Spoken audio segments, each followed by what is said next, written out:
Bonjour à toutes et à tous. Dans cette chronique, je vais vous parler de l'inégal accès à l'eau dans le monde, de ses causes et de ses conséquences. Tout d'abord, il est important de préciser que l'Assemblée générale des Nations unies a consacré l'accès à l'eau potable comme un droit fondamental. L'eau est effectivement une ressource vitale qui répond aux besoins fondamentaux de l'être humain. Si on parle aujourd'hui d'or bleu pour désigner l'eau, c'est parce que son accès reste compliqué pour beaucoup de monde et que même s'il paraît évident dans certains pays, il n'est pas exclu que celui-ci se complique dans les années à venir. Il faut aussi rappeler que seuls 2,5% de l'eau disponible sur notre planète bleue est de l'eau douce, c'est-à-dire de l'eau consommable. Il existe d'importantes disparités d'accès à l'eau potable entre les régions du monde. Selon l'Organisation mondiale de la santé, la quantité adéquate d'eau potable serait de minimum 20 litres d'eau par habitant et par jour. La consommation moyenne d'un Européen en eau atteint 150 litres par jour, alors qu'elle n'est que de 10 litres par jour en moyenne dans les pays en développement. Selon le rapport de 2017 sur les progrès en matière d'assainissement et d'alimentation en eau de l'OMS et de l'UNICEF, 11% de la population mondiale n'avait pas accès à l'eau potable en 2015, sachant que cet accès est considéré comme acquis dès lors qu'il est possible d'en trouver à moins de 30 minutes de marche aller-retour de son domicile.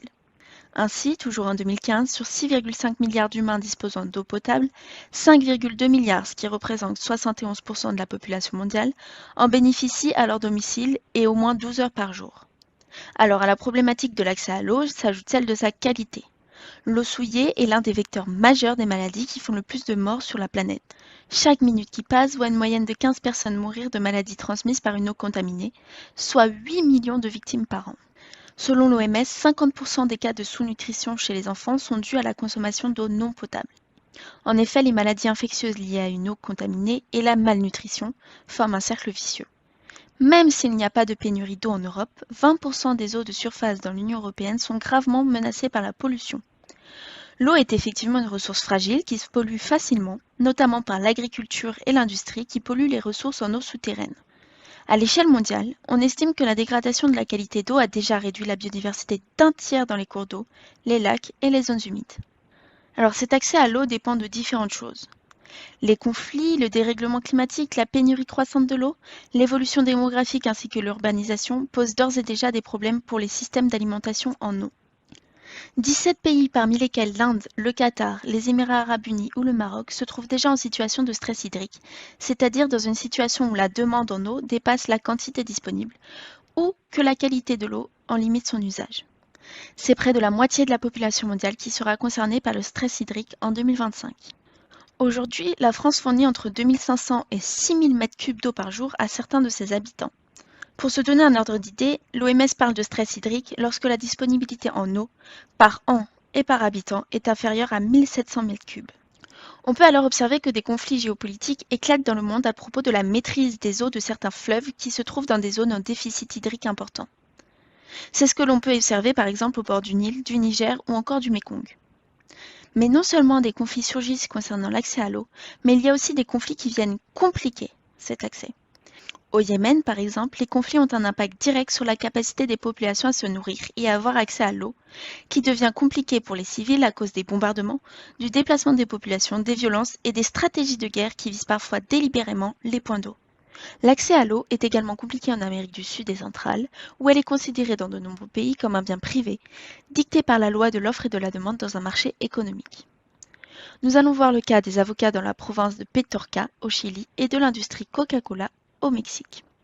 Au Chili, la culture d'avocats a augmenté de 800% en moins de 30 ans, la demande provenant majoritairement des États-Unis et d'Europe. Le souci est que ce fruit appelé or vert est très gourmand en eau. Pour irriguer 1 hectare d'avocats, c'est-à-dire l'espace nécessaire pour produire environ 500 avocats, 100 000 litres d'eau sont quotidiennement nécessaires, ce qui représente l'équivalent de la consommation d'eau de 1000 habitants. Les rivières ont ainsi disparu petit à petit et leurs nids sont désormais à sec depuis plus de 10 ans, déréglant ainsi tout le système de régénération de l'eau. En effet, sans eau, il n'y a pas d'évaporation et donc pas de précipitation. Dans cette région, l'accès à l'eau est aujourd'hui impossible pour près de 350 000 personnes qui, si elles ne font pas partie des familles qui ont décidé de quitter la région, sont obligées de faire venir de l'eau potable par camion-citerne, alors même qu'ils y avaient accès à domicile il y a encore une dizaine d'années. Enfin, on peut également prendre l'exemple de la stratégie de Coca-Cola au Mexique pour illustrer le business qui se développe autour des ressources hydriques. Dans tout le pays, il est souvent plus facile et même moins cher d'acheter une bouteille de coca que de se procurer de l'eau. Pourtant, fabriquer un litre de coca nécessite au moins 2 litres d'eau. L'une des principales usines Coca-Cola se situe au cœur de la région de Chiapas. Là-bas, la compagnie pompe environ 100 millions de litres d'eau chaque année, ce qui entraîne une surexploitation de la nappe et qui prive les populations locales de précieuses ressources en eau. Nous pouvons là aussi faire un rapprochement avec les problématiques de santé publique, puisque le taux d'obésité et de cholestérol a fortement augmenté dans cette région du fait d'une surconsommation des produits Coca-Cola. Donc même si l'accès à l'eau potable peut nous paraître évident pour nous, Européens, il reste compliqué dans de nombreuses régions du monde et la menace d'une pénurie d'eau pèse sur nous tous. L'eau est depuis toujours un sujet de convoitise, de conflit et de profit, mais elle reste avant tout une ressource indispensable à la vie humaine.